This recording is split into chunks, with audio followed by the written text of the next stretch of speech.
Ramadan,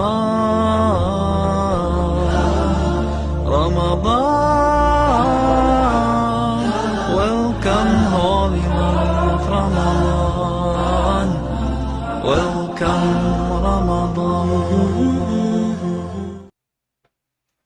Alhamdulillah wassalatu wassalamu ala rasulillah amma ba'd. Assalamualaikum warahmatullahi wabarakatuh.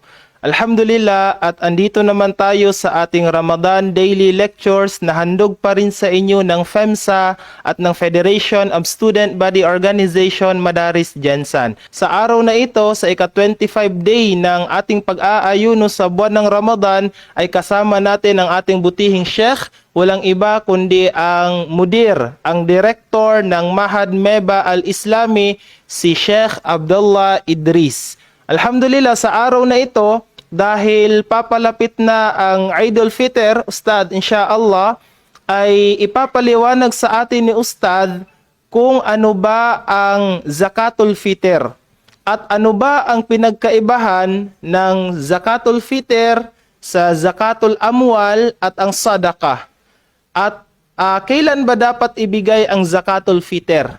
At ano ba ang halaga o ilan o magkano ang halaga ng Zakatul Fitr? Ang lahat ng ito ay ipapaliwanag at ipapaunawa sa atin ng ating butihing Sheikh, walang iba kundi si Sheikh Abdullah Idris. Falyatafaddal mashkuran ma'jura.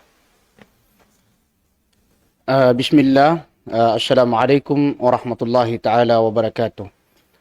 Unang-una tayo ay nagpapasalamat kay Allah subhanahu wa ta'ala dahil umabot tayo sa araw na ito na pang 25 sa araw na buwan ng Ramadan. Ang katanungan ng ating kapatid patungkol sa Zakatul Fitr. Ano ang pagkakaiba nito sa Zakatul Amwal at saka Sadaqah?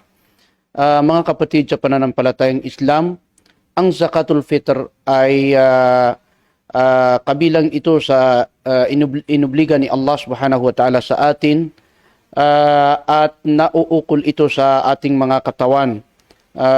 Ibig sabihin, ang Zakatul Fitr ay may ugnay ito sa ating katawan. Din ang Zakatul Amwal, zakat ng ating mga naipon na pera o kayamanan, ay kabilang yun sa 5 haligi ng Islam kung saan inubliga ito ng Allah subhanahu wa ta'ala sa may mga kayamanan o may mga maraming pera tulad ng mga nagtitinda, tulad ng mayroong pagmamayaring kakatayang hayop, tulad ng baka o kamilyo o kambing, obligado sa kanila na bawasan nila ang kanilang kayamanan upang ibigay sa mga may hirap o mga nangailangan. Yun ang tinatawag na Zakatul Amwal, zakat ng ating mga yaman o mga naipon na pera sa loob ng isang taon. Din ang Sadaqah ay yun ang tinatawag na kawanggawa o pagbibigay ng pera o pagkain sa pamaraan ng voluntaryo. Nagbigay ka lamang ng voluntaryo, ngunit hindi ito obligado sa iyo. Hindi inobliga ng Allah subhanahu wa ta'ala, sa iyo upang magbigay ng pera o anumang bagay na kinakailangan ng mga tao. Yun ang pagkakaiba ng Zakatul Fitr sa Zakatul Amwal at saka Sadaqah. Ngunit ang Zakatul Amwal, ang tinatawag na Zaka, sa general na maana ng Zaka at saka Sadaqah, ay kapag nabanggit ang Sadaqah lamang ang nabanggit sa Quran o sa Hadith, ay kabilang dito ang Zaka. Din kapag nabanggit na naman ang Zaka at hindi nabanggit ang Sadaqah doon sa Hadith at saka sa Quran, ay kabilang din dito ang Sadaqah. So yun ang tinatawag ng mga ulama na idza ijtama'a iftaraka wa idza iftaraka ijtama'a. Kapag nabanggit ito lahat, ay bawat isa sa kanila ay may kahulugan. Din kapag isa nito ang nabanggit, ay pwedeng makapasok doon ang isa nito. So Yun ang pagkakaiba ng zakatul amwal at saka zakat al-fitr at saka sadaqah. Ano ang halaga ng zakatul fitr na ibibigay natin? Ano ang halaga ng zakatul fitr na ibibigay natin? Ang halaga ng zakatul fitr na ibibigay natin ay isang gantang, kung tawagin ito sa Maranao. Isang gantang. Kung sa lugar Arabia o Arabo ay yun ang tinatawag na sa'. Ang sa', hindi ko alam kung anong tawag dito sa Tagalog. Ang sa', no, gantang talaga ang tawag, pati siguro sa inyo, gantang din yun. Din ang halaga ng sa' na tinutukoy sa hadis na nabanggit ng ating propeta sallallahu alaihi wasallam ay arba'atu amdad. Arba'atu amdad. Ang arba'atu amdad, ang ibig sabihin yun ay 4 na dakot ng malaking kamay. 2 kamay. Kapag dinakot natin ang pagkain, 4 na dakot ay yun ang tinatawag na isang gantang. Din kung sa kilogram naman natin titingnan yon, magkakaiba ang ulat ng mga ulama dito tungkol dito. Ang mga ulama kabilang sa kanila ang nagsabi na ang katumbas daw ng isang gantang sa kilogram ay 2 kilo at saka 40 gramo. Yun ang ulat ni Sheikh Ibn Usaymin. Din ang Darul Ifta o Lujnah ad-Daima, ang kanilang sinabi ay ang halaga ng isang gantang ay 3 kilo na pagkain o bigas. Ngunit ang pinakamainam dito, ang kukunin natin yung sigurado, yung 3 kilo, para sigurado tayo wala tayong kawalan doon. Dahil kung may sobra ito, ay walang problema doon. May gantimpala tayo mula kay Allah subhanahu wa ta'ala. Yun ang ibibigay nating pagkain, halaga ng ibibigay nating zakatul fitr. Ang katanungan doon, ano ang klaseng bagay na ibibigay natin na zakatul fitr? Kabilang sa mga ulama, ang nagsabi na ang ibibigay daw natin ay pwede ang pera.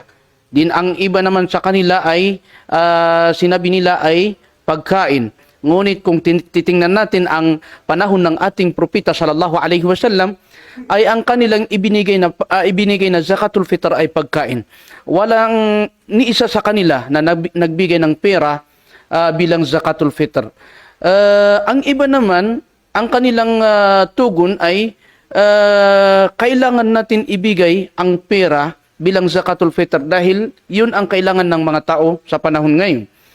Kung titingnan natin ang kanilang basihan, ay sa panahon ng ating propeta sallallahu alaihi wasallam ay mas kinakailangan nila ang pera. Mas kinakailangan nila ang pera. So dapat sa oras na yun, sa panahon na yun, pahihintulutan ng ating propeta sallallahu alaihi wasallam ang pera. Ngunit para makasigurado tayo, ay kailangan ang ibibigay nating zakatul fitr ay pagkain. Dahil yun ang nabanggit sa hadis, qutul balad. Ang tinatawag na qutul balad ay yun ang kung ano ang nakasanayan ng pagkain sa lugar na kinaroroonan mo o tinitirahan mo. Ang katanungan din doon, kailan natin ibibigay ang zakatul fitr?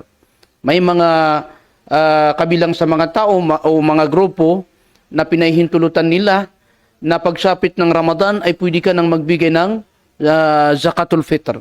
Ngunit ang ating propeta sallallahu alaihi wasallam, ang kaniyang mga itinurong mga tauhan na nag-iipon ng mga zakat ay inuutusan sila ng ating propeta sallallahu alaihi wasallam sa 2 araw bago mag-Eidul Fitr. 2 araw bago magtapos ang Ramadan, inuutusan sila ng ating propeta sallallahu alaihi wasallam upang ipunin nila ang mga zakatul fitr upang iabot nila sa mga nangangailangan o mga dukha, mga miskin. So, yun ang panahon, yun ang oras na ng ating pagbibigay ng zakatul fitr. Yun ang oras ng pahintulot ng ating propeta sallallahu alaihi wasallam. Ngunit ang pinakamainam, ang sunnah ay doon sa oras mismo ng pagtatayo ng salatul Eid. bago mag-salatul Eid. Halimbawa, kung ikaw ay pupunta doon sa lugar ng pagsasagawaan ng pagdasal ng Eid, ay before kayo, bago kayo magsasala, ay ibibigay mo ang iyong zakatul fitr. Yun ang mas mainam, pinakamalaking gantimpala mula kay Allah subhanahu wa ta'ala.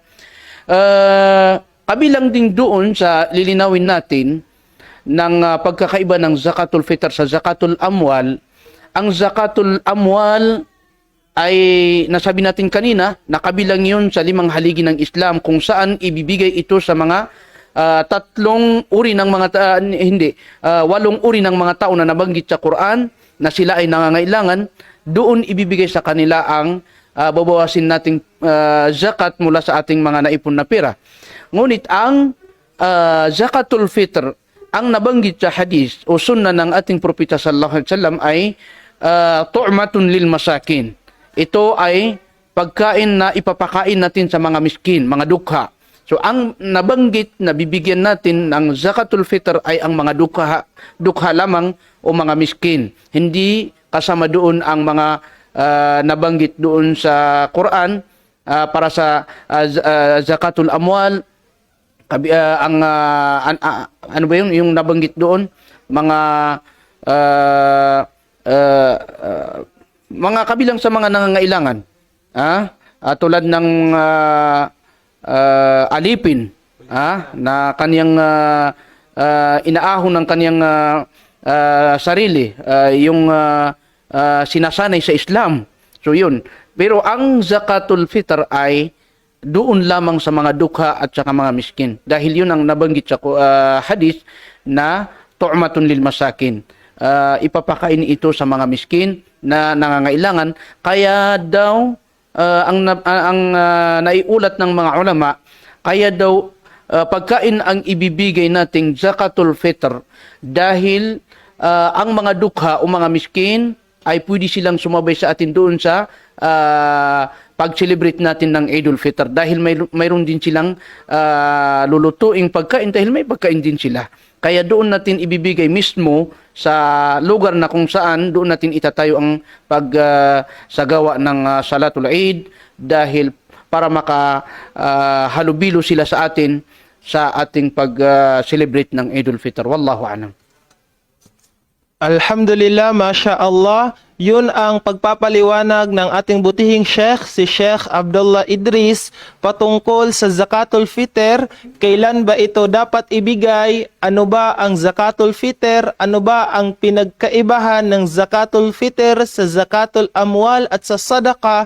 Alhamdulillah, ito ay naipaliwanag sa atin ng mabuti, na ipaunawa sa atin ni Sheikh Abdullah Idris sa mabiyayang araw na ito sa buwan ng Ramadan. Naway ito ay kapulutan natin ng aral. Magkita-kita tayo muli bukas sa ating Ramadan Daily Lectures. Hanggang dito na lamang. Wa ilahuna wa assalamu alaikum wa rahmatullahi wa barakatuh. Welcome, holy month Ramadan. Welcome.